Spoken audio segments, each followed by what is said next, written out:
después de haber hablado con un actor político en el terreno, como el señor Pariona, corresponde hablar con un politólogo, que es uno de los que ha contribuido más a tratar de rediseñar nuestras instituciones para que nuestra democracia sea más viva y la participación ciudadana más efectiva. Señor Fernando Tuesta, buenas noches, gracias por estar acá. No, gracias por la invitación. ¿No ha perdido su fe usted en que podemos reformar nuestras instituciones, cambiar la ley para que la política peruana no sea una sucesión de denuncias y de pleitos? Bueno, en eso estamos hace mucho tiempo y la verdad que es lo último que debemos de perder. Ahora, uno de los pleitos más complejos de entender es el pleito entre Vladimir Cerrón y Pedro Castillo. Usted ha consagrado un artículo a este tema en el diario El Comercio, en donde sostiene que se trata de una verdadera discrepancia, de una verdadera crisis, pero no una ruptura, porque no le conviene ni a uno ni a otro romper relaciones buenas. Nunca sabe lo que puede pasar y uno puede necesitar. Explíquenos cuál es su punto de vista. Es un hasta luego. Es un hasta luego, no es un adiós. Es el título del artículo. Así es. Sostengo allí que efectivamente hay una separación, hay una distancia, motivada por una serie de razones que en realidad están puestas en ese comunicado de invitación a que renuncie, ¿no? Y todo eso es probablemente cierto. Lo que ya no es cierto, o necesariamente cierto, es que este sea una ruptura definitiva. Y porque en realidad, como todo político, ellos miden los alcances de sus decisiones. De parte de Cerrón y Perú Libre, la situación no sería tan clara porque, y ahí sostengo incluso, que no necesariamente se sumarían a una suerte de tercer intento de vacancia, porque acá hay un riesgo. El riesgo es que la sucesión pasa por Dina Boluarte y ya sabemos que su situación también está comprometida en términos que puede ser suspendida, ¿no? Y al pasar de Castillo a Dina Boluarte, ya los caminos son pedregosos. Ahí podría ocurrir una situación crítica de no control y de repente aparece pues esto que es una demanda también de adelanto de elecciones.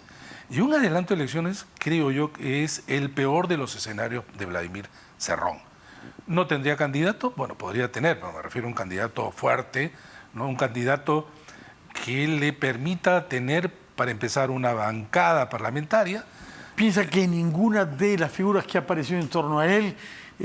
No veo ninguna posibilidad y él no Puca mismo, Bellido. Bueno, uno puede dar una lista, siempre habrá alguien que ocupa ese puesto, pero que tenga la posibilidad de, además, un partido asociado a un gobierno, que sería un fracaso, difícilmente va a tener una buena votación.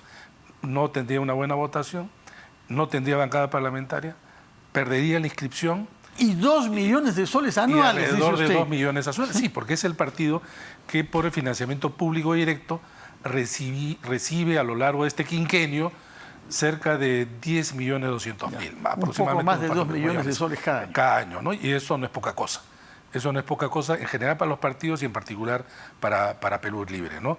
Entonces, yo creo que lo que le está diciendo es, aún tengo 16 votos. Y pueden haber situaciones en donde podemos seguir conversando o simplemente en estos mensajes cifrados en donde cada uno sabe qué entregar al otro. Y por parte de Pedro Castillo, su respuesta ha sido pues una carta bastante suave delante de esta invitación agresiva, ¿no? Sí. No ha vuelto a decir nada más. Y entonces creo que ese es el trato que le está dando. Es decir, nos distanciamos, pero vamos a ver qué pasa en adelante. Ahora, lo que se ha hecho es tomar una decisión como la de nombrar como ministro del Interior a un antiguo ministro de Pedro Pablo Kuczynski, que no es lo que más le gustará a Cerrón, ¿no? No, para nada, pero también es cierto que ya convocar ministros para este gobierno debe ser una de las tareas más difíciles. Siempre va a haber gente que asuma una cartera, pero la verdad que este abanico se reduce, que es generalmente un abanico reducido que tú tienes en los gobiernos del último año. Esto lo tiene el primer año, por las razones que ya sabemos, ¿no? De un gobierno con todos los problemas que ha mostrado, ¿no? Mientras tanto, hay una iniciativa que se acentúa de parte de la presidenta del Congreso, la señora Alba, y otros congresistas, para que se acelere la ley que aprueba la bicameralidad y la reelección al Senado, por lo menos de algunos congresistas en ejercicio. El dictamen es un dictamen que tiene cosas importantes, positivas y algunas cuestionables. Bueno, lo principal, la bicameralidad, que es algo que muchas personas, entre las que me encuentro, hemos estado batallando por esta idea de un diseño institucional del Parlamento que creo que es mejor de lo que tenemos. Y allí hay artículos, digamos, importantes en términos de funciones, el origen, pero hay otros preocupantes, ¿no? El artículo 99, en donde se quiere incorporar a las autoridades electorales para que puedan ser pasibles de una denuncia constitucional. Esto es sumamente peligroso. Tendríamos de seguro en este último año, si se hubiera tenido ese artículo, sentados en el sillón de los acusados, a los jueces autoridades. Históricamente, el Parlamento antes tenía injerencia en las elecciones, incluso hasta 1920. Ellos revisaban incluso las actas.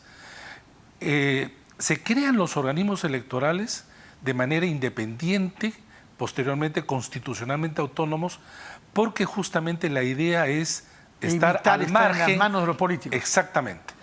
Y esto es un regreso un siglo atrás. Y este es sumamente peligroso. Este es un artículo, creo, cuestionable.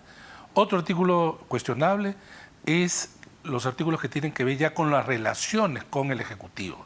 De una mirada absolutamente cortoplacista, imaginan, creen que siempre va a haber pues, un Pedro Castillo al frente.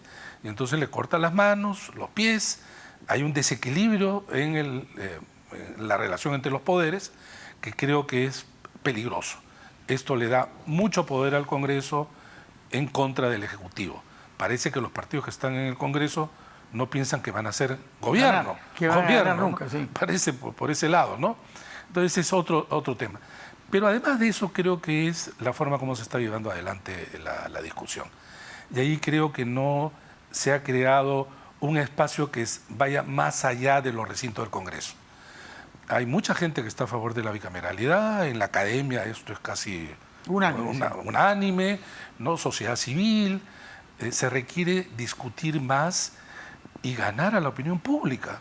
Pero claro, ellos se reducen, encima aparecen que fuera un acuerdo entre ellos, tratando de sacar ventaja allí hasta donde puedan, y aparece la reelección, que no es mala. La reelección, varios de los que me encuentro también hemos estado en contra de prohibir la reelección. Costa Rica es el único país en América Latina que no tiene reelección parlamentaria, todos los demás países lo tienen, pero esta es parte de la desafección, el rechazo de la ciudadanía al Congreso. Pero entonces, en ese contexto, con mayor razón, debiera la Comisión de Constitución, los partidos, abrir el debate, ¿no? Tratar de persuadir a la opinión pública de que es mejor de lo que tenemos, Tarea no fácil, por supuesto, ¿no? ¿Y cómo evalúa el movimiento que se está produciendo en la sociedad civil y la voluntad de inscribir otros partidos?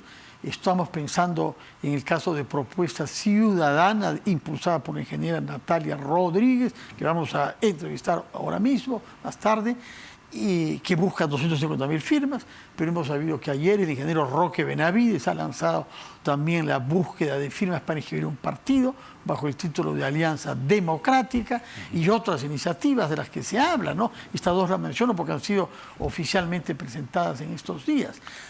¿Qué movimiento ve usted en la sociedad civil?